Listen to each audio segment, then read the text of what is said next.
Olá, meu nome é Bento Godoy e vim aqui para nós conversarmos um pouco sobre a integração da política de meio ambiente e a da política de recursos hídricos, aqui para o Fórum Online de Educação, Meio Ambiente e Sustentabilidade. Como eu disse, meu nome é Bento Godoy, Bento de Godoy Neto, sou engenheiro agrônomo, sou produtor de alimentos irrigante, né, na cidade de Caldas Novas, Goiás, membro da Câmara Técnica Institucional e Legal do Conselho Nacional de Recursos Hídricos, a CETIL, né, e fui superintendente de recursos hídricos de Goiás de 2012 a 2016. Também gerente de outorga no mesmo órgão público de 2011 e 12 e entrei lá por meio de concurso público como analista ambiental ainda no ano de 2010. Atualmente encontro-me licenciado, desenvolvendo as atividades de consultoria em recursos hídricos e produção de alimentos. Sou também presidente do Comitê da Bacia Hidrográfica do Rio Paranaíba, que abrange os estados de Minas Gerais, Mato Grosso do Sul, Goiás e o Distrito Federal, mais ou menos 9 milhões de habitantes dentro dessa bacia. Eu sou presidente dela. É um comitê de bacia interestadual. Sou engenheiro agrônomo, como eu disse, formado pela Universidade de Brasília e pós-graduado em sustentabilidade e meio ambiente pela Fundação Getúlio Vargas. Também especialista em gestão e química do meio ambiente pela UFG, Universidade Federal de Goiás, e atualmente sou mestrando em recursos hídricos pelo Profiágua, que é o programa de mestrado profissional em gestão e regulação de recursos hídricos pela Universidade Estadual Paulista, Unesp, no campus de Ilha Solteira, São Paulo.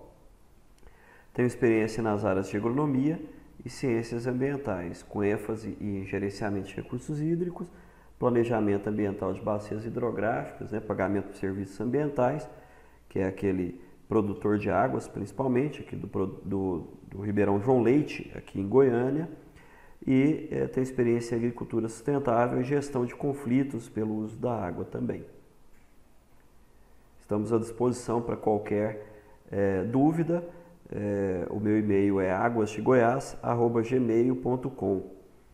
Então podem entrar em contato que estamos à disposição. Em Brasília, de 18 a 23 de março de 2018, vai haver o 8º Fórum Mundial da Água. O tema dele é Compartilhando Água. Então, convém já se programar para participação nesse fórum, vai ser muito importante. Por que eu estou falando dele? Porque a Agência Nacional de Águas, em conjunto com diversas entidades brasileiras, acabou por aproveitar a realização desse evento e fazer um projeto chamado Projeto Legado, onde foram levantados os principais pontos, os principais gargalos da Política Nacional de Recursos Hídricos, e dentre esses principais gargalos está havendo a discussão das formas de se tratar estes problemas. Dentre eles, um dos apontados é justamente este que nós vamos discutir, que é o objetivo desta conversa nossa aqui, que é a integração, ou a pouca e a falta de integração entre a gestão de recursos hídricos e a gestão de meio ambiente, passando também pelas unidades de conservação. Este legado para 2018, parte introdutória dele, diz que nesses últimos 20 anos produziram-se muitos relatórios, diagnósticos e propostas sobre a governança das águas no país. No entanto, há hoje um reconhecimento de que é necessário revisitar todo o arcabouço legal e institucional com vistas ao seu aprimoramento. Eu fiz questão de colocar esse trecho aqui, porque eu não concordo bem com ele, não é consenso que nós teríamos que revisitar todo o arcabouço legal institucional com vista a aprimorá-lo. Eu acredito, na minha opinião, que temos os instrumentos corretos para fazer a boa gestão de recursos hídricos hoje.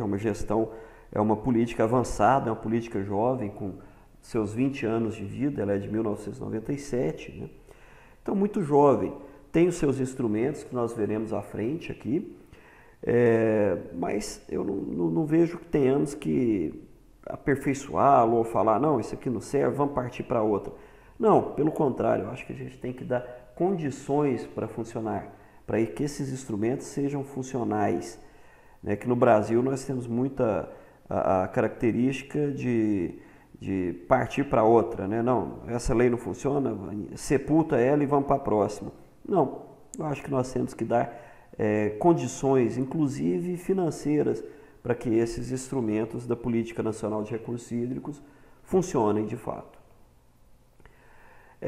O legado para 2018, continuando, também do mesmo trabalho, que agora daqui a uns dias nós também discutiremos, eu sou uma das pessoas que vai discutir juntamente com a Agência Nacional de Águas este legado.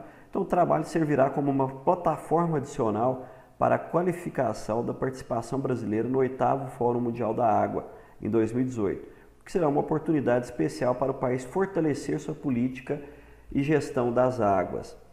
Ou seja, é muito interessante um projeto dessa envergadura. Por quê? Porque nós realmente não vamos só sediar um evento festivo, que seria o 8º Fórum Mundial da Água, e depois ele vai embora e nós ficamos aqui sem ter nada de concreto recebido desse fórum. Pelo contrário, este trabalho ele traz perspectivas muito interessantes e uma expectativa muito grande para o Brasil no que tange ao seu legado, à sua gestão de recursos hídricos para o nosso futuro próximo. O que foi uma das constatações desse projeto legado? De que há um baixo grau de articulação entre o Sistema Integrado de Gestão e Regulação de Recursos Hídricos, o nacional, e o Sistema Nacional de Meio Ambiente, o SISNAMA, e ainda com o Sistema de Unidades de Conservação, que é o SNUC. Né? Apesar da determinação legal e da afinidade temática das políticas de recursos hídricos, meio ambiente e de unidade de conservação. Então, apesar de na lei de recursos hídricos, que é a número 9433 de 97, anote aí, é a Política Nacional de Recursos Hídricos, o número dela é a Lei Federal número 9433 de 1997, correto? Ela determina, ela traz a forma de fazer a gestão de recursos hídricos em nosso país, dentre eles vários instrumentos que nós vamos ver aqui na sequência, e traz que a água é de domínio público, então demonstra que ela é uma gestão participativa descentralizada. Não é? O que isso quer dizer? Que a gestão ela é de todos, né? A água ela é de todos e a gestão ela é feita pelo Comitê de Bacia e pelos órgãos gestores. Okay? A participação popular é muito grande e não é centralizada, ou seja, não é um ente só que vai fazer isso. Nós temos os comitês de bacia fazendo a gestão, temos os órgãos gestores também, e eles ainda se dividem, sendo em nível federal, que seria águas de domínio da União, e em nível estadual, que são as águas de domínio estaduais. O que é a proposta de solução para aquele problema anterior, que é esse aqui, ó, do baixo grau de articulação entre os sistemas, ou seja, entre o meio ambiente e os recursos hídricos. Foi proposto o início de uma discussão com os principais atores envolvidos, aportando-se contribuições para a formulação de soluções para diversas questões, ainda não devidamente equacionadas, relativas à integração das políticas de recursos hídricos, meio ambiente e de unidades de conservação. Ou seja, é necessário ter uma discussão, porque hoje se trata as políticas de forma isolada e não deve ser dessa forma, né? Deve ter uma integração entre as políticas, porque o que acontece no uso e ocupação do solo, ele reflete inteiramente na política de recursos hídricos. Quais são os instrumentos para se fazer essa integração? São diálogos a partir de roteiro pré-definido, abordando minimamente o seguinte rol de questões: a necessidade de criação de novos espaços e canais institucionais para a integração entre o Sistema Integrado Nacional de Gestão e Regulação de Recursos Hídricos, o sistema de unidades de conservação e o sistema de meio ambiente. A definição de procedimentos e mecanismos comuns para promover uma melhor articulação entre os instrumentos de gestão ambiental, de unidades de conservação e das águas, visando o quê? Padrões de qualidade ambiental, padrões de enquadramento de uso da água, né? Ordenamento territorial, que é o zoneamento econômico e ecológico, o Sistema Nacional de Unidade de Conservação, as APPs, né, as áreas de preservação permanente, os planos de recursos hídricos, né, que sejam utilizados também para gestão ambiental, alguns instrumentos de comando e controle, como estudo de impacto ambiental, licenciamento ambiental também, as outorgas de uso da água. Isso aí funciona completamente hoje, meio que dissociado uma coisa da outra, e todos têm muito a ver, né? Então, os instrumentos econômicos também, que é um grande avanço, é o que se tem de mais moderno, né, através de incentivos fiscais, os PSAs, né, os pagamentos por serviços ambientais, os serviços de cobrança também pelo uso da água, e o próprio sistema de informações, que haja uma integração entre esses sistemas, ou pelo menos uma conversa entre eles, que é o Sistema Nacional de Informações de Meio Ambiente, de Recursos Hídricos e outros diversos sistemas. Ou seja, está constatado que as informações de meio ambiente, vamos falar aí de estudos de impacto ambiental, estudos ambientais de toda forma, estão dissociados, estão difusos, né, por aí. E da mesma forma, as informações de recursos hídricos, aqui eu tenho uma outorga, mas você não sabe a licença ambiental que tem ali.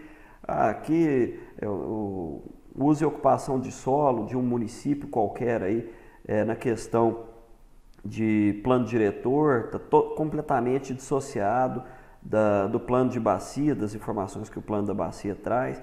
Então nós temos que integrar estes sistemas até para se ter uma tomada de decisão melhor.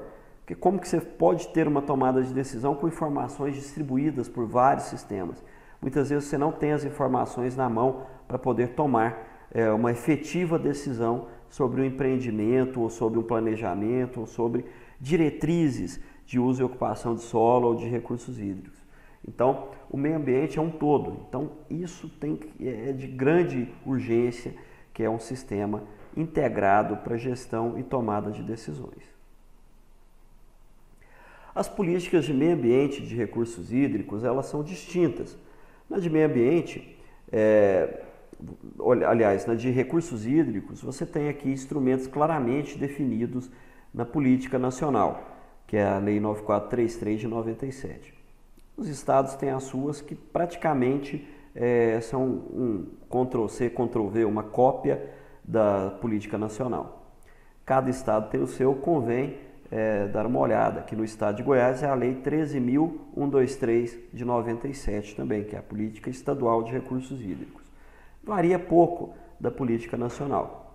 Quais são esses instrumentos? É o Plano de Recursos Hídricos, que objetiva orientar a gestão de recursos hídricos, o enquadramento também de uso, enquadramento de recursos hídricos, de mananciais, de trechos de mananciais, que visa assegurar a qualidade e diminuir os custos de combate à poluição, ou seja, é você marcar ali para o futuro qual é a qualidade, qual é o manancial que você quer e traçar metas intermediárias para se atingir aquela qualidade de água que você deseja. Então ele diz respeito à qualidade, né, o enquadramento em classes de 0 a 4. Quanto maior o número, pior a qualidade da água que você deseja. Isso tudo associado à questão também a questão econômica. Né? Não se pode ter aí em mira uma classe especial, né, que seria classe 0, em um manancial onde você tem uso e ocupação, já tem grandes cidades ali em volta. Então o custo para tratamento de efluentes seria inviável, né? Inviabilizaria esse atingimento da classe especial. Então tem que ser dentro de caracteres de razoabilidade, né, que possa ser atingidos, vamos pôr no horizonte geralmente de 20 anos. Tem a outorga de uso da água, que nada mais é do que assegurar o direito de acesso. pois as águas são públicas, elas não são particulares, como já foi no passado, ali no decreto, no Código das Águas de 1934, que trazia o direito às águas particulares também. Hoje, a partir de 88 e a partir da própria Política Nacional de Recursos Hídricos em 97, você não tem mais essa figura das águas particulares. E é, a meu ver, o correto, né? Porque as águas são de domínio público, influencia, uma água que você utiliza montante, acima influencia diretamente quem está abaixo de você, naquele mesmo manancial, naquela mesma bacia hidrográfica. A cobrança pelo uso da água também é um dos outros instrumentos que visa incentivar a racionalização e precificar a água e obter recursos para projetos na própria bacia hidrográfica, ou seja, a lei também traz que a água é um bem coletivo, ele é um bem finito e é um bem que é dotado de valor econômico. Então, ele deve ser usado com moderação e com a máxima eficiência, ou seja, que você retire daquela água, daquele recurso hídrico, o maior proveito, o maior benefício econômico e social, respeitando o meio ambiente. Essa é o conjunto básico da Lei da Política Nacional de Recursos Hídricos. E para fechar tudo isso, um sistema de informações que visa consolidar as informações sobre a qualidade e quantidade das águas. Então, dá para se perceber que é uma política de planejamento econômico distributiva, ou seja, para você ter um maior benefício econômico e social dentro desses recursos hídricos e que esse maior benefício seja respeitador ao meio ambiente, ou seja, que seja de forma sustentável. E temos aí também a política ambiental de outro lado, que não traz tão claro estes instrumentos, mas tem os instrumentos da intervenção ambiental, que seriam mecanismos normativos destinados a condicionar as atividades conforme a legislação ambiental, políticas de comando e controle também, né, de controle ambiental, de garantir a defesa e a recuperação da qualidade do meio ambiente, e controle repressivo, que são as sanções administrativas, civis ou penais. Lembrando que ali na política de recursos hídricos nós não temos a figura do município fazendo a gestão de recursos hídricos. Você tem a União, que o direito é dela, e ela delega alguns mananciais, como são os mananciais de domínio dos estados, que não sejam divisas estaduais, que não transpassem basicamente de um estado para o outro, e também as águas subterrâneas, né, em nível estadual, de dominialidade estadual, e os rios de domínio da União sobre a gestão da União, pela Agência Nacional de Águas. E no menor grau nós teríamos os comitês de bacia fazendo essa gestão. Já na política ambiental, que é uma política preservacionista na sua essência, muito focada no instrumentos de comando e controle, você teria a legislação e as atribuições sobre essa política a nível municipal, estadual e federal e da União. Então você tem essas três jurisdições sobre a política ambiental. Já na política de recursos hídricos você tem as águas de domínio da União e dos estados. Não existe a figura do município fazendo gestão de recursos hídricos perante a política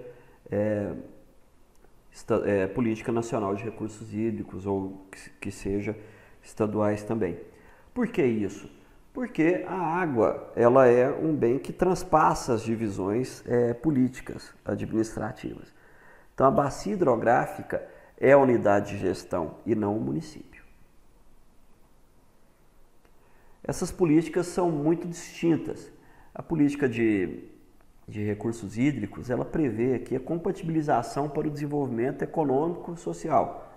Ou seja, você tem uma mesma água, a mesma quantidade de recursos hídricos, dessa mesma matéria-prima, você tem que satisfazer as necessidades de turismo e lazer, de indústria, agricultura, abastecimento, energia, tudo isso em questões de quantidade e qualidade e fazendo essa gestão para abastecimento público, indústria, irrigação, hidrovias, energia, cultura e lazer, outros setores e destinação de resíduos, que seria a diluição de efluentes também.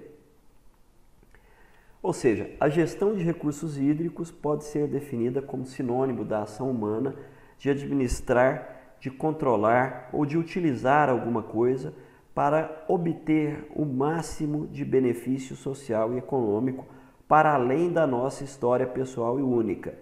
Essa é uma frase do Dorfman. Ou seja, nós temos que fazer uso dessa água, desse recurso hídrico de modo sustentável. Os instrumentos de gestão, então, conforme a Política Nacional de Recursos Hídricos, eles se integram no Plano de Recursos Hídricos, que traz as diretrizes para a outorga, para o sistema de informações, para o enquadramento, para a cobrança pelo uso da água, ou seja, tudo está baseado e interrelacionado com o Plano de Recursos Hídricos. Ele pode ser nacional, pode ser estadual ou pode ser por bacia hidrográfica.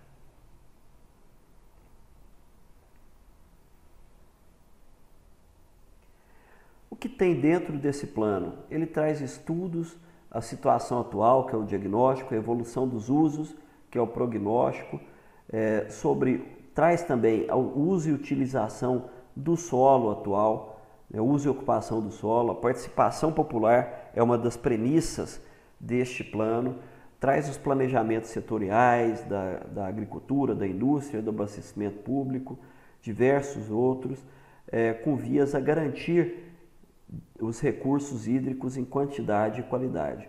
Ou seja, ele traz também diretrizes para a área de meio ambiente. Então, deve ser incorporado na gestão de meio ambiente.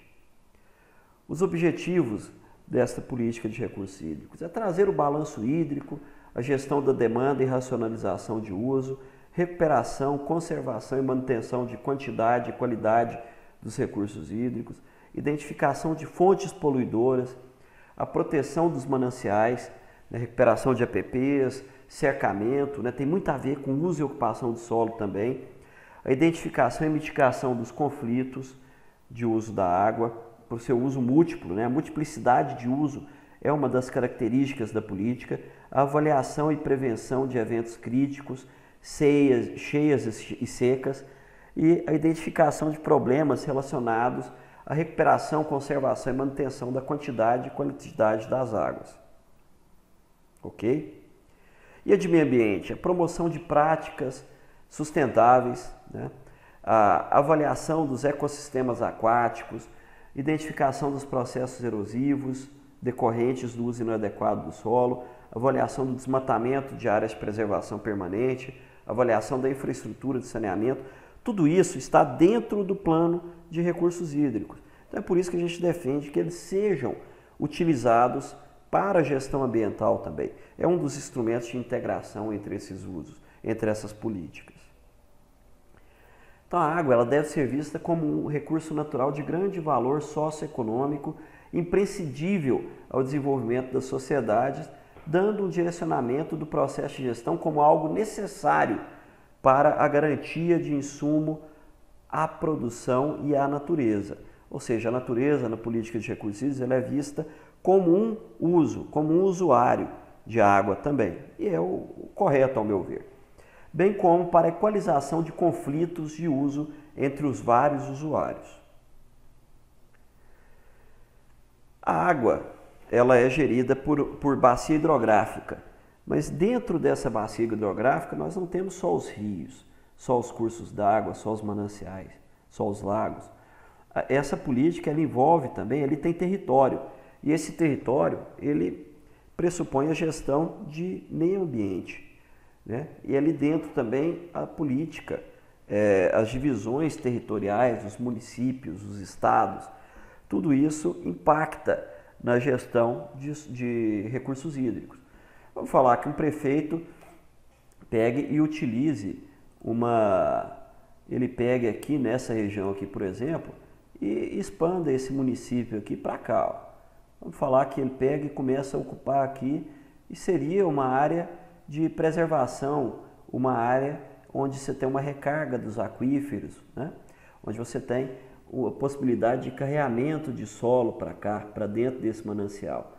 Então você vai impactar diretamente a qualidade e a quantidade de água aqui também, porque o município está aumentando o tamanho, está aumentando o consumo de água e está piorando a qualidade deste recurso hídrico aqui nessa região.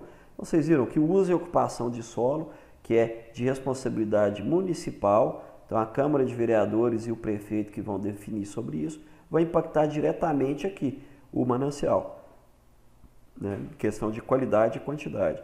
Então, o licenciamento ambiental, as políticas de uso e ocupação de solo municipais trazem impactos e reflexos diretos aqui dentro da gestão de recursos hídricos. Então, não há como serem dissociadas, portanto. E para terminar, é só através dessa integração entre os recursos hídricos, o uso e ocupação de solo, as políticas setoriais de saneamento, agricultura, indústria, o próprio plano diretor dos municípios e a questão ambiental também, a gestão ambiental que é muito além de só o licenciamento ambiental, entre as unidades de conservação também. Só essa integração e sincronicidade desses elementos é que viabilizará o que os nossos legisladores trouxeram ali no artigo 225 da nossa Constituição Federal, que todos têm direito ao meio ambiente ecologicamente equilibrado, bem de uso comum do povo e essencial à sadia qualidade de vida, impondo-se ao poder público e à coletividade o dever de defendê-lo e preservá-lo para as presentes e futuras gerações. Então é isso aí, turma. Vamos realmente nos empoderar do que é nosso de direito e cobrar realmente que se tenha esse meio ambiente sadio, né? Que tenhamos um meio ambiente equilibrado e que tenhamos também, claro, os benefícios econômicos e sociais retirados dele, mas de maneira sustentável. Então, a gestão de água começa por você também, através dos comitês de bacia, através das cobranças à municipalidade, ao prefeito, aos vereadores, e daí para cima, daí por diante. Então, isso é uma responsabilidade de todos nós. Não espere alguém resolver isso para você. Vai lá, resolve, se empodere, participe do seu comitê de bacia. Na sua região, com certeza, tem um. Então, se não tiver também, cobre, que o poder público é obrigado a criá-lo. Muito obrigado, espero que tenham tido um bom proveito desta apresentação. Um grande abraço, até a próxima. Estamos à disposição.